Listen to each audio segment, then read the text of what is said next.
Hey, welcome back to Lee TV. I am Lee Harding. Just right off the press here, 338canada.com, and there's some projections as to how Canadians are going to vote in the next election. I always find this interesting, so I thought I would peruse this and record it for you. So the way that this project works, it's a model of electoral projections based on opinion polls, electoral history, and demographic data. The creation of P.J. Fournier, astronomy and physics professor at Cégep de Saint-Laurent in Montreal. In terms of the popular vote, it's split right now between 6 political parties.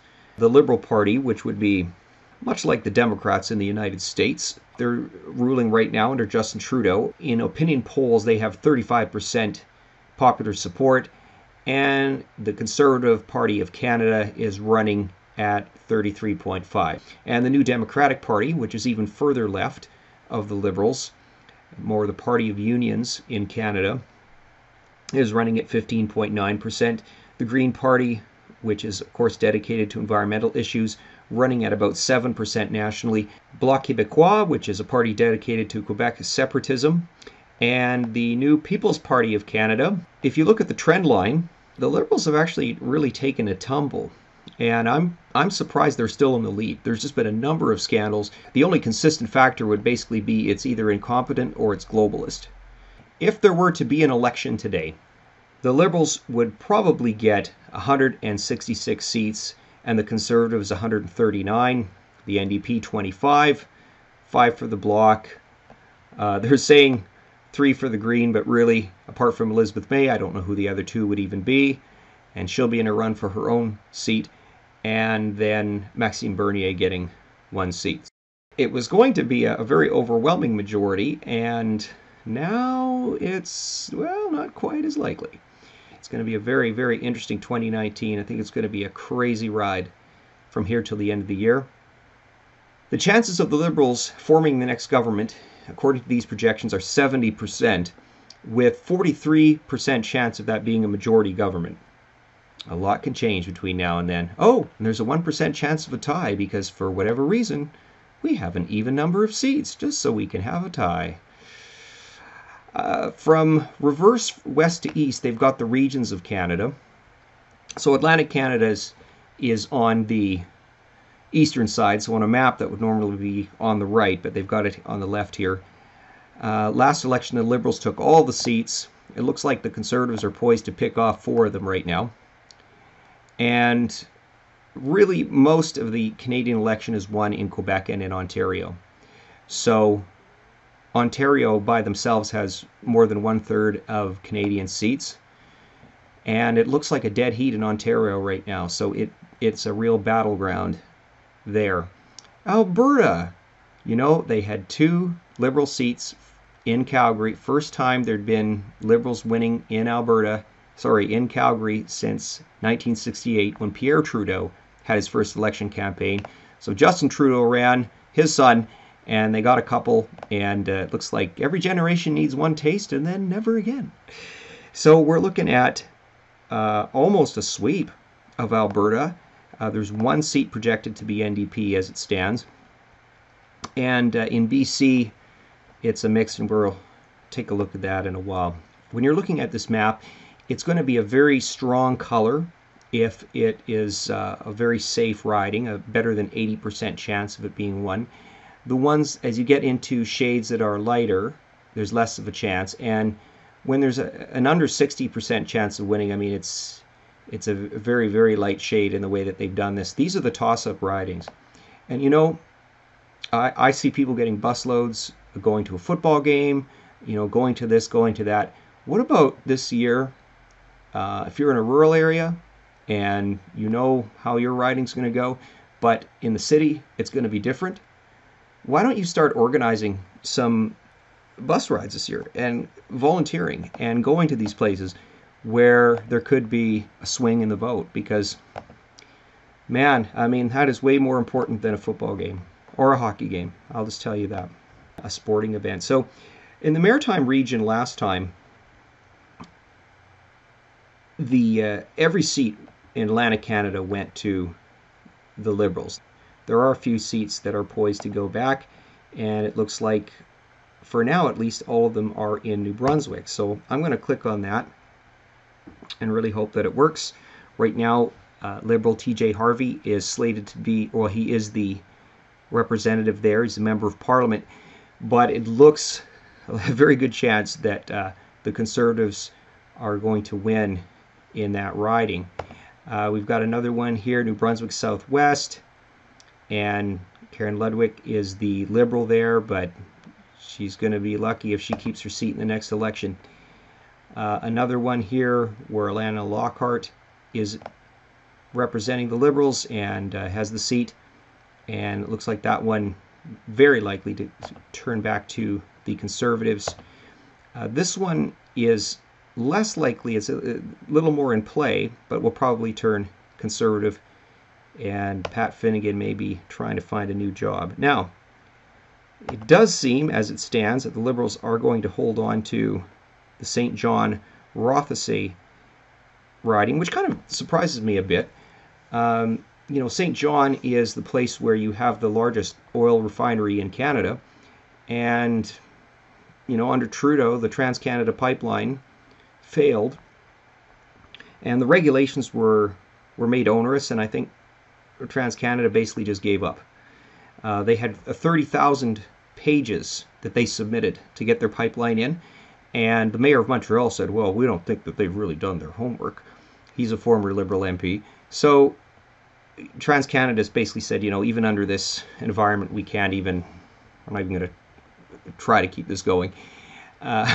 Now they even have things like gender issues being brought into the pipelines. I'm not even kidding. This is part of what they have to file in, is how they're going to have gender equity and these sorts of things. So political correctness has been applied to every imaginable aspect of Canadian society, trade, everything. It's just really, really bizarre. So Wayne Long is the Liberal, and it looks like he's going to keep his seat, but it is going to be very much in contention. You've got a 7% margin of error there. It's only 2% difference. And right in the middle of the province, it's really pretty much too tough to call. The Green Party actually has a shot at getting that seat. Must be a popular local candidate or something. Now, the Liberals are looking pretty strong in most of Nova Scotia, but a little bit weaker here. It looks like there'll barely be a chance for the Conservative, but again, you can have a lot change in that time. This is Quebec, and let's see, Maryland Gill. Maryland. Barely ahead of the block there, the Separatists. They're just hanging on to existence, just a shadow of what they once were. They almost formed the official, well, I think they did form the official opposition back in 1993, which was their first election running a full slate. We do have a few Quebec ridings that in this part right here are less likely to be held on as Liberal. And the last election was the only one where the Conservatives actually gained seats. They lost in the rest of Canada, or stayed the same. I think they went from 5 seats to 12 in the last election. A lot of it was over Muslim issues, because the NDP had a strong presence in Quebec and had been the official opposition, actually. And then when a certain court decision came down about a regulation that the Conservatives had put in, they said you need to see your full face when you're swearing an oath to Canada. You can't just wear a hijab and just have this much of your face visible. And some judge, there's lots of judicial activism in Canada, but there was a judge who basically said this should have gone through cabinet. They didn't say it was illegal. They just said, well, it should have come through cabinet and not through regulations within the department. So on that basis, they struck it down. The NDP leader at the time, who's no longer leading the party, said, I'm not really a fan of this, but I think we have to respect the courts. And the more that Quebecers saw this guy backing this decision, the more they actually wanted to vote Conservative. So that's part of why it went that way. And then also Justin Trudeau becoming the leader, he was a popular, well, his dad was a popular Quebecer, and they were willing to give him a try as well. And that's how it went. So Richard Martel, who just won the by-election, the winningest coach in Quebec hockey history, and he decided to run for office, and he won. I met him a couple of weeks ago, and even though he's got to be in his 50s, his 27-year-old campaign director, one day it was raining and he wanted to quit early, and his campaign director said, "No, you keep going, you keep knocking on doors." So the coach is coachable, and I've met a lot of the Conservative MPs, and I'm really impressed. There's many that are not household names at all, that are intelligent, well-spoken, everyday people that are in office for the right reasons. So take that for what it is. Got a corner here of Quebec where around Quebec City there's more support for the Conservatives. And down here is Maxime Bernier's riding. He broke off to start his own party. And actually, it's looking like, as the projections go, that he will probably win his seat again, which he has represented for quite a few years now. Although the Conservatives are still the second favorite choice. You're looking at a large area here in Quebec that is very much going to be in play. Ottawa. Oh, goodness, Catherine McKenna. She's going to be in a run for her money with the NDP. And it is a toss-up. Man, that's going to be interesting. This is so interesting, too. This Mariam Monsef, pretty much a statistical dead heat. Okay, Scarborough, Agincourt. Yeah, the Liberal could be going on severance there after the next election. Wow, what a battleground. Woo! NDP might unseat in Toronto Danforth. And again, the NDP might unseat the Liberal incumbent there in Davenport. Michael Levitt could be losing to a Conservative. Parkdale High Park. Look at that. Another one where the Liberal may not be there. Okay, Adam Vaughan. Bill Morneau, the finance minister, who cannot remember that he had a villa in France. Chrystia Freeland, another one that's in contention out here. I'm glad I don't have to sign checks that look like that. You could be proud of your heritage, Boris, but that is a lot of writing. See, it's another one. The Liberals could lose it. Vaughan Woodbridge. Now they're wondering, what were we thinking? Electing Justin Trudeau. Brampton, Ramesh Sengha. Richmond Hill, Markham, they're like, no, we're going blue. We're going blue. Who are you in Mississauga? Look at this.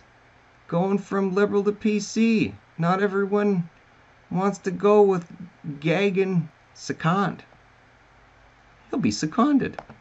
Mississauga, Aaron Mills. The Muslims were very well organized in the last federal election in the Greater Toronto area. There was about 81% that were voting Liberal as well. And I think there was 8 or 9 Muslims that made it into the House of Commons. Sven could be out of a job. Liberal last time, and they don't necessarily want to do that again. John Oliver will probably hold on to his seat.